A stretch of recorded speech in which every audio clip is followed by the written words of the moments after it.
अभी हाल में किसी ने मुझे अपने घर आमंत्रित किया, उन्होंने मुझे पता दिया और उसमें था तुगलक रोड। मैंने कहा मैं नहीं आ रहा। उसने 90 लाख किताबें जलाईं, उन्होंने 8 से 10 हजार भिक्षुओं को जिंदा जला दिया, 70 हजार कुर्ग मारे गए, पुरुषों को मारकर औरतों को उसी दिन शादी के लिए मजबूर किया गया। हत्यारों, बलात्कारियों, जिन लोगों ने नरसंहार किए, उनके नाम हमारे शहरों और सड़कों पर नहीं होने चाहिए।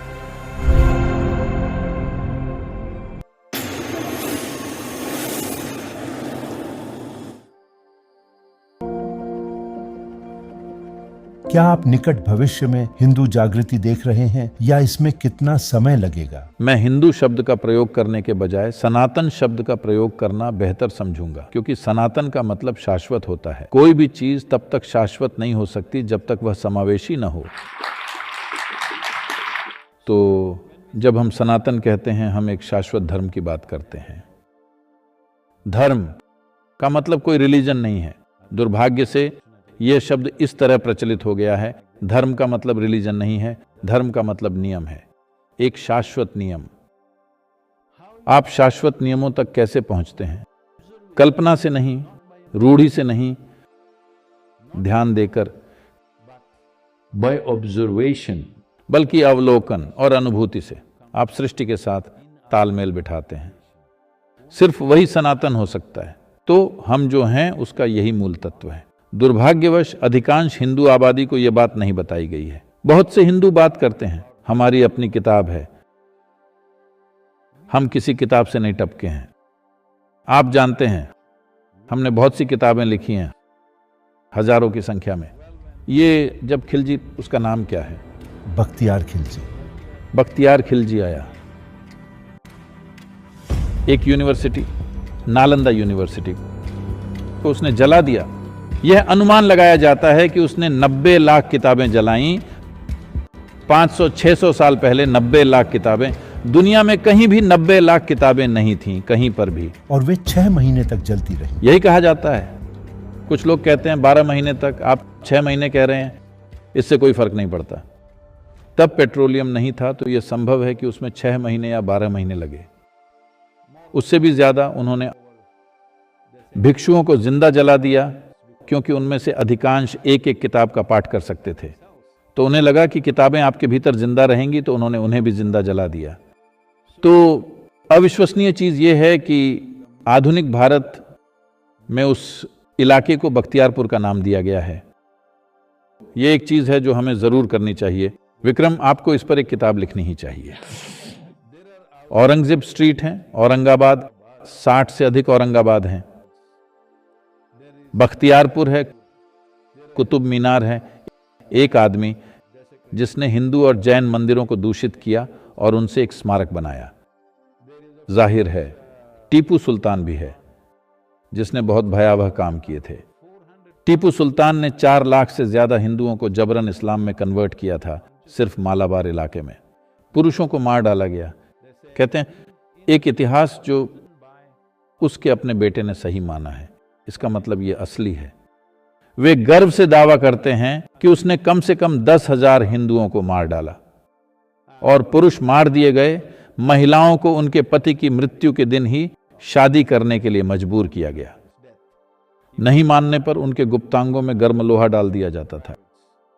ऐसे काम किए गए। और मेरे मन में इस्लामी शासकों के खिलाफ कुछ नहीं है, क्योंकि वह हमारा इतिहास है। हमने उन्हें आने दिया और वे आए। जिन राजाओं ने परोपकार के साथ शासन किया, आप उनके नाम डालना चाहते हैं तो ठीक है, लेकिन हथियारों, बलात्कारियों, जिन लोगों ने आकर नरसंहार किए और सैकड़ों मंदिरों को अपवित्र किया, उनके नाम हमारे शहरों और सड़कों पर नहीं होने चाहिए। अभी हाल में किसी ने मुझे अपने घर पर आमंत्रित किया, क्योंकि वहां कुछ पायलट मिलने वाले थे। वे बोले, सदगुरु आपको आना चाहिए, आप एक लाइसेंस्ड पायलट हैं, आपको वहां होना चाहिए, वे पसंद करेंगे, सिर्फ 10 मिनट के लिए आकर चले जाइए। मैंने कहा ठीक है, मुझे पता दीजिए, मैं आ जाऊंगा।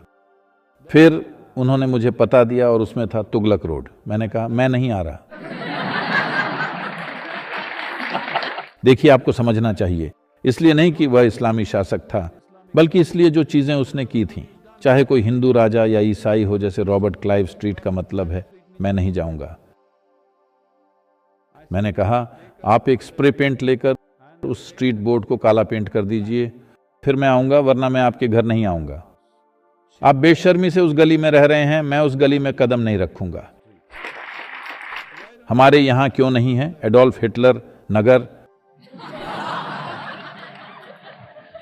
हम ऐसा क्यों नहीं करते? हमारे यहां ईदी अमीन नगर या पुरम क्यों नहीं है? क्यों नहीं है? हम ऐसा नहीं करते। जिन लोगों ने दूसरे मनुष्यों के साथ असाधारण क्रूरता दिखाई, चाहे वे जो भी हों, हम उनका सम्मान नहीं करते। लेकिन आज इस देश में सैकड़ों नगर, गांव और शहर और सड़कें इन लोगों के नाम पर रखे गए हैं। मुझे विश्वास है कि आप बेहतर बता सकते हैं। मैं संख्याएं, नाम और तारीखें याद रखने में अच्छा नहीं हूं। हमारे कर्नाटक राज्य में भी टीपू जयंती होती है। हम उसके जन्म का भी जश्न मनाते हैं। टीपू जयंती एक टीपू एक्सप्रेस हुआ करती थी, सबसे बदतर तानाशाहों में से एक। यहाँ तक कि मरे हुए कुर्गवासियों का धर्म बदला, न सिर्फ जीवित लेकिन मुर्दों का भी धर्म हमें बदला। लगता है कि कुर्गों को सबसे ज्यादा खामियाजा भुगतना पड़ा। ये सच नहीं है। ऐसा इसलिए लगा क्योंकि कुर्ग लड़े। दूसरी जगहों पर लड़ने वाले लोग नहीं थे। उन्होंने खास प्रतिरोध के बिना उन पर कब्जा कर लिया, इसलिए वह कहीं लिखा नहीं गया। कुर्ग वास्तव में लड़े, लेकिन 70,000 कुर्ग मारे गए। अगर आपको युद्ध लड़ते हुए मारे जाते हैं तो उस समय को देखते हुए, ये उस समय का रिवाज था, कोई बात नहीं, ठीक है, अगर कोई आकर किसी युद्ध में आपको मार डालता है। लेकिन ये सही नहीं है। जब आप नागरिकों को कतार में खड़ा करके जनसंहार करते हैं और स्त्रियों का बलात्कार, पुरुषों की हत्या करते हैं, ये क्या है?